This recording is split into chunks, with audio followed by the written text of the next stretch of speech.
All right, so I'm back. I have some good news and some not so good news. The good news is that after going to my follow up visit after my biopsy last week, I was able to get a diagnosis as far as what's causing the alopecia. So, alopecia, for those of you guys who don't know, is essentially a general term that just means hair loss. So, alopecia, to me, in my opinion, is less of a diagnosis and more of a observation when you're looking at it. So, there are so many different things that can cause alopecia, be it diet, be it sometimes people stress, sometimes people may have other reactions to medications that can cause alopecia, which is hair loss. But there are different subcategories of alopecia, which brings me to the good news, which is that they found what exactly was causing it. The not so good news is, unfortunately, I have a type of alopecia. It's called centrifugal cicatricial alopecia. Say that 10 times fast, right? But if you say CCCA, most people, especially dermatology people, will know what you're talking about. So it's a type of alopecia that is popular in the African American community. Not to say that other ethnicities don't also have this type of alopecia, but it's more common with African American people. It also, people may call it hot comb alopecia, but essentially what it is a degeneration of the follicles, which is bad because no follicles means no hair, which means that for the patches that I have where the hair has already fallen out, it's not going to come back.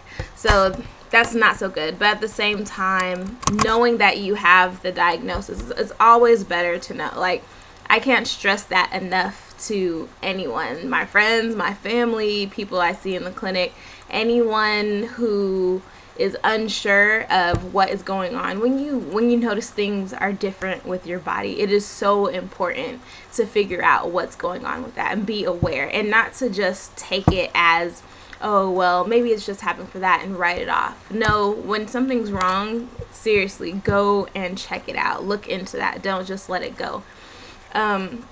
Luckily for me, I did put it off. I'm not going to lie and say I didn't. But a lot of people have this CCCA or different types of alopecia, and they let it go on for several years. And at that point, you may not be able to get anything that can possibly preserve the hair that you currently have. So if you let it go on for several years, you're just going to have to, deal with the fact that you'll never get that hair back, at least not naturally.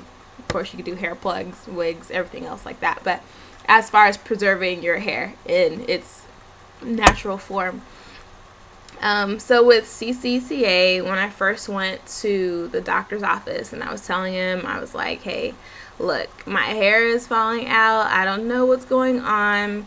I thought it was stress. I wrote that off, and I'm like, well, I'm not really stressed right now.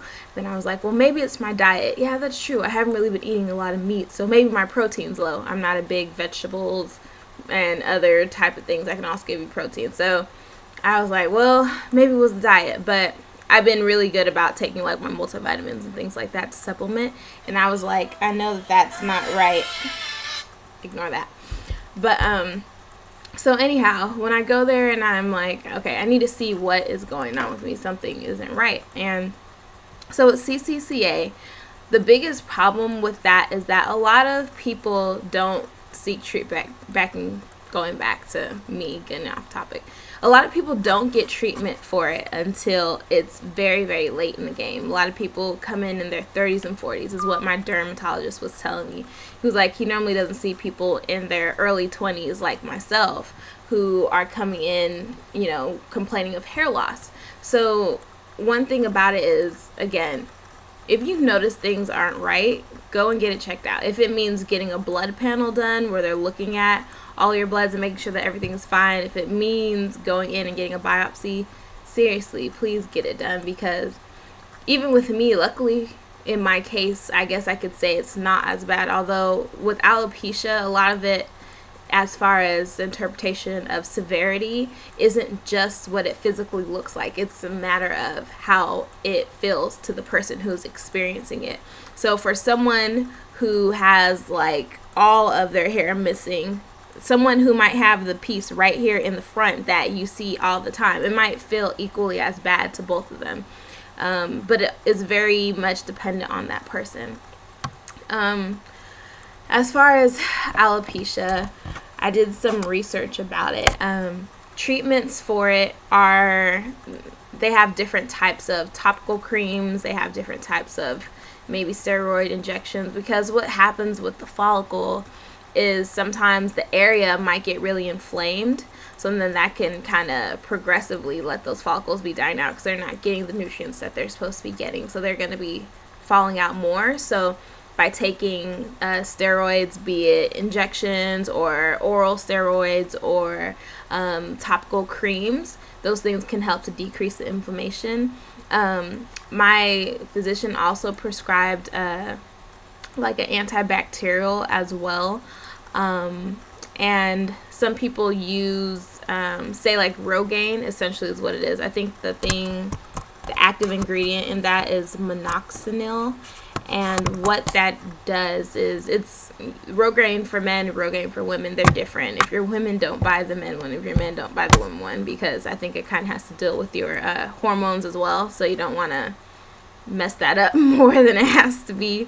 But that was also something that was suggested to me.